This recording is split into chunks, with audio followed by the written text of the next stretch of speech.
Meus queridos, ao responder ao professor Leandro Quadros, num dos meus vídeos anteriores, que eu gravei recentemente, ele afirmou que não só Timóteo, 1 Timóteo 2, de 1 a 4, deixava bem claro que eleição não existe, predestinação não existe, que Deus deseja soberanamente salvar todo e qualquer ser humano individualmente da face da terra. Então ele disse que, além desse texto de Timóteo, existem muitos outros, né? Eu já fiz aqui uma objeção a 1 João 2,2, porque esse texto também é um dos textos citados pela teologia adventista, né, para tentar fundamentar a ideia de que eleição da graça não existe, predestinação não existe, é coisa do diabo, né? E agora eu vou analisar um outro texto que também é muito utilizado pela teologia arminiano-wesleyana adventista, para dizer que eleição da graça não existe, que predestinação é do diabo, né? E esse texto se encontra aqui em 2 Pedro, vamos lá, vamos ler? 2 Pedro, capítulo 3, versículo 9. Vamos ler, vamos ser bem objetivos, bem concisos aqui na exegese deste texto, para que nós possamos encerrar a exegese deste texto com este vídeo, tá certo? Vamos lá então. 2 Pedro 3,9 diz assim: não retarda o Senhor a sua promessa, como alguns a julgam demorada. Pelo contrário, ele é longânimo para convosco, não querendo que nenhum pereça, senão que todos cheguem ao arrependimento. Primeiro, tentar entender o seguinte: que sentido dá a este texto a teologia adventista, que é arminiana wesleyana? Primeiro, ele diz aqui, olha, quando o apóstolo Pedro aqui diz, não querendo que nenhum pereça, senão que todos cheguem ao arrependimento, esse todos aqui é interpretado pela teologia adventista como sendo toda e qualquer criatura individualmente da face da terra. Toda pessoa, todo indivíduo. Esse todos, segundo a teologia adventista, tem esse sentido. Toda e qualquer criatura da face da terra. Primeiro, é este o sentido que eles dão a esse texto aqui, certo? Tá, então cabe uma pergunta. E essa pergunta é que vai determinar a nossa análise no restante deste vídeo. E que pergunta eu faria diante disso? É a pergunta que todos nós, que todo mundo faz diante deste entendimento. Bom, se Deus quer salvar todos, e esse todos aqui, leia-se toda criatura da face da terra, né? Se ele quer salvar todos, se ele quer que todos se arrependam, por que nem todos se salvarão? Se Deus quer salvar todos, por que nem todos se salvarão? Aí é que entra o problema, porque aí a teologia adventista vai dizer o seguinte, olha, porque existe o livre-arbítrio. Deus respeita o livre-arbítrio. Se Deus não salva a todos, apesar de querer que todos se arrependam, é porque acima disso, vai dizer a teologia adventista, sua vontade maior seria a preservação do livre-arbítrio. É por isso que nem todos, nem toda criatura se salvará, porque a vontade maior de Deus é preservar o livre-arbítrio da criatura. Gente, esta é a resposta que a teologia adventista dá para esta pergunta.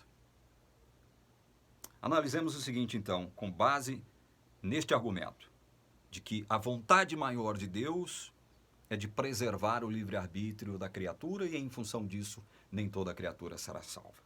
Tá bom. Aceitemos isso como uma premissa básica. A pergunta que eu faço agora é o seguinte: se Deus possuísse uma vontade maior de preservar o livre-arbítrio da criatura, quantas pessoas se salvariam? Segundo a palavra de Deus. Segundo a palavra de Deus. Se a vontade maior de Deus é essa, de preservar o livre-arbítrio de cada criatura, de toda criatura na face da terra, quantas pessoas se salvariam de acordo, não é com a teologia adventista, de acordo com a Bíblia? Vamos ler aqui alguns textos para a gente chegar a um entendimento sobre isso? Leia comigo em Romanos capítulo 8. Romanos capítulo 8, versos 6 a 8. Romanos capítulo 8, versos 6 a 8. Olha aqui.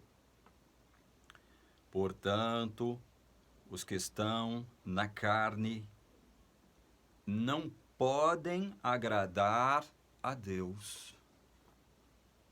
Os que estão na carne não podem agradar a Deus. Ele diz aqui no verso 7, leamos o verso 7 também. Por isso, o pendor da carne é inimizade contra Deus, pois não está sujeito à lei de Deus, nem mesmo pode estar. Portanto, os que estão na carne não podem agradar a Deus. Eu tinha que ter lido o verso 7 antes, né? Mas está aqui.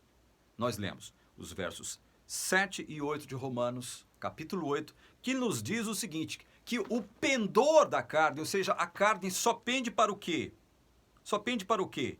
Para a inimizade. Por que ela pende para a inimizade contra Deus?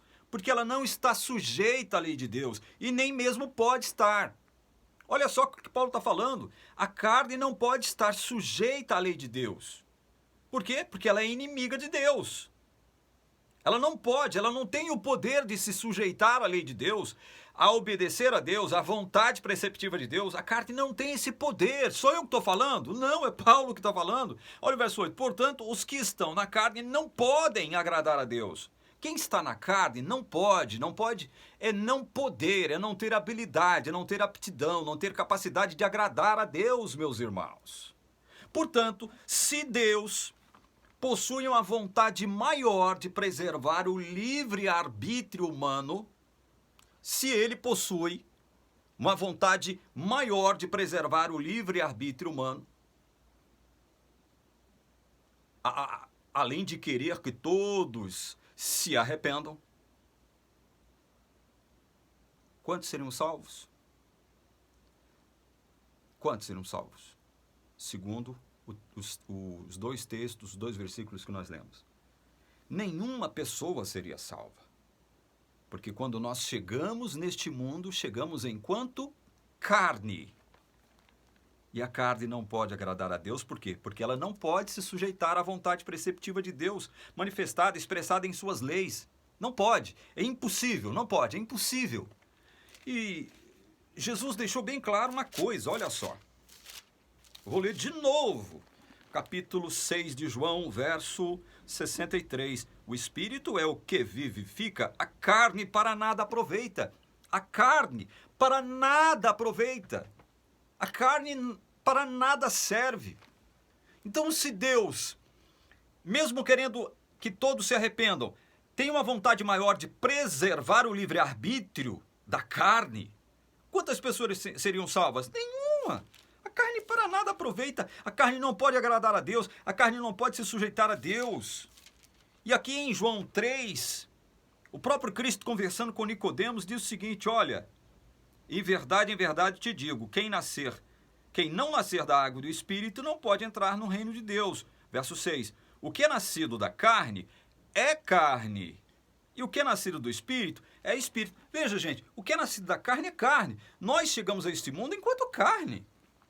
A carne para nada aproveita. A carne não pode se sujeitar à vontade de Deus, não pode se sujeitar à lei de Deus, não pode agradar a Deus. Então, se, mesmo querendo que toda e qualquer criatura, segundo o entendimento adventista, se arrependa, Deus, a vontade maior de Deus é preservar o livre-arbítrio da carne, quantas pessoas se salvariam? Eu respondo com base nestes textos que eu li para vocês, nenhuma pessoa se salvaria.